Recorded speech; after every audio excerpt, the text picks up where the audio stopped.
So recently, my realistic, as I called it, Sharingan eyes actually got a lot of views and a lot of comments like, how did you do that, and how is this possible, and stuff like that. So this is not a step-by-step tutorial, but more an explanation of the principle how I made these eyes. So when I have an eye like this, like a 2D, like real human eye, then the classic approach to create Sharingan or stuff like that is that I create some kind of a 2D animation, like a red thing around and, the 2D Sharingan.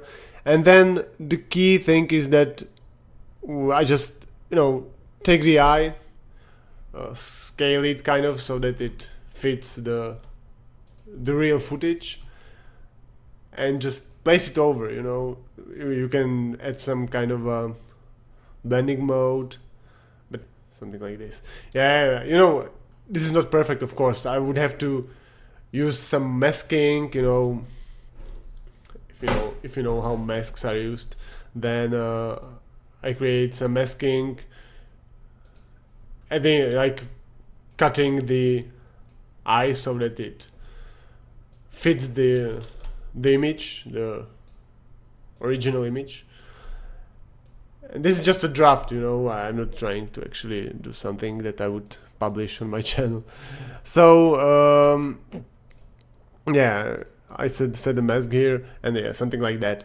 So this is the classic approach, that you create the 2D thing, that just put it over the eye footage, and then play with the colors, and just use the mask to actually make it fit more into the eye, so that you create a Sharingan like this. But what I wanted is to create something different, because when you do something like this, you just see that it's 2D overlay, because it moves around, and you can see that actually the structure of the eye doesn't change. It's just something placed over it. You can see that it's an image that's kind of placed over the original image, over the original eye. So I wanted to create something that actually affects the eye itself, the structure of the eye. Like if you have a Sharingan, it's what's realistic. If you think about how Sharingan would work, it wouldn't probably work at all. But if you think about it, that these things would be probably holes, the tomoe. It wouldn't be just something placed over the eye, but a hole in the eye, something like the pupil in the, in the center. So this is basically the 3D eye. This is I can show you the structure of the eye. So it basically consists of several parts. This one is just, this is not like exactly like accurate model of the eye, but I just made it, for my own usage in the video. So this is just used as a optical refraction material. As you can see, it's like made of. This is the world for the reflection, but this is made of glass. This is just some advanced, like optimized glass material, basically. So you can see that it actually magnifies the eye, and adds. What was the most important thing is that it adds more reflections to the eye. So what's underneath is the most important part. And these are the threads that you see in the eye, and this is actually the key thing that I used in my eye video. So there's this like back material or back mesh that this is just a red, just a red mesh, with some, as you can see maybe here, there are some basic materials, and so it looks a bit metallic, and there's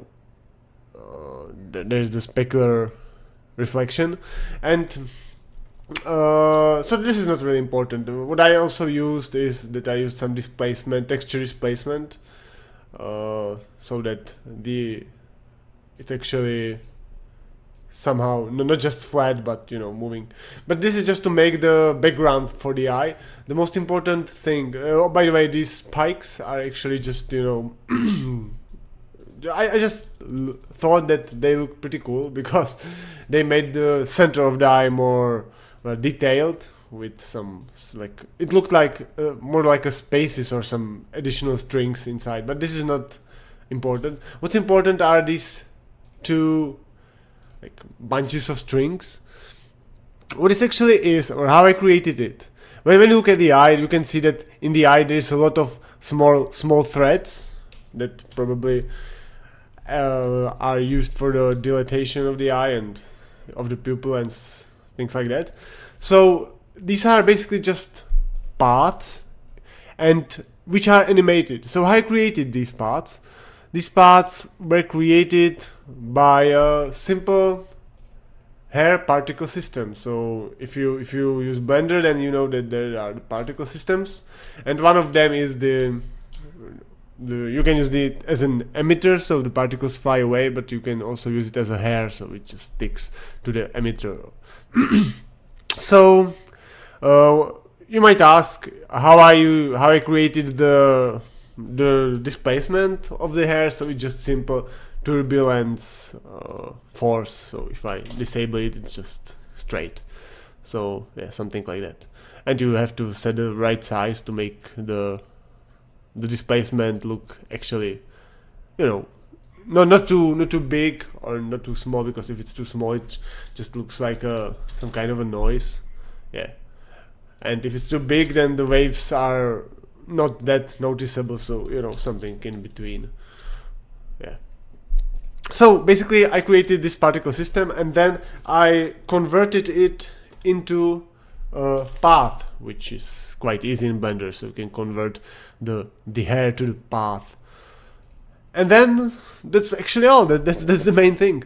That's the main thing that I used. And what's maybe why I did this? You know, I could have used just the eye, like the human eye, the image of the eye, without all these things. But the most important thing, or the most important reason why I did this, is to make the animation into the tomoe, into the 3 Sharingan holes possible, without just creating a 2D overlay. So what's the most important thing is that this is the path, and the path can be animated by so-called shape keys. So you can just go to edit mode. This takes so long because it's a lot of vertices and stuff. So you can go to edit mode, and here you can see in the edit mode already, in this shape key, I have just, you know, moved all the vertices just to the sides to create this tomoe shape. You can see that it's not perfect because some threads or some edges between the vertices are actually still visible, or like going through the hole. But actually in the result it's not that visible, and maybe it looks quite like adds the realistic thing into it. So anyway, what's the point is that when you have these parts, they can be animated. So there's another shape key. I can switch to key 2, and when I go to edit mode, I can see this is the second tomoe. And I think the last one is actually the Mangekyou pattern. So the key 4. Let's see.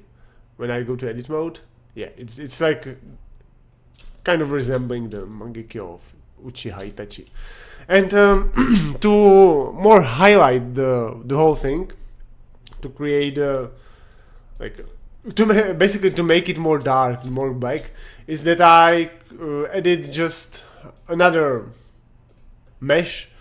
This is just for the Mangekyou, but here I added these 3 tomoe meshes, which are actually pure dark, a little bit transparent, so they just make the area darker more, you know, just to create more shadow inside. So basically when you have a path like this, or Bezier curve or whatever, you can, you know, go to edit mode and move around. But if you want to use the shape keys, you just add a basis and then another shape key. And now in the shape key I can go to edit mode, move the vertices there, and then if I put the value or the weight of the key up, then you can see that it transforms the shape, like transforms the basic pose into the key, into the shape key that I did in the edit mode. So this is the key thing that I used actually in my Sharingan here. One more thing, maybe slightly interesting, is that I created these little veins, blood in the eye, and this is actually created just by simple noise. I just used noise texture. Yeah, I actually used 3 of them because I wanted to create some of the veins a little bit bigger, some a little bit smaller. So I used like 3 different ones. And actually, this ramp is used so that the veins are thin. Yeah, you can see that it actually, this is just the noise, but when I use the ramp to actually clamp it from both sides, then you can see that it's really thin. So there's actually nothing really catchy or tricky in this. Just came up with this idea and created this 3D Sharingan eye. So the main difference, the main thing that I wanted to achieve, which kind of was a success, I think, was the here if I add the tomoe, so it creates it more darker. So the main thing was that I didn't want to use the 2D overlay, but to create something animated, something 3D. So this is it.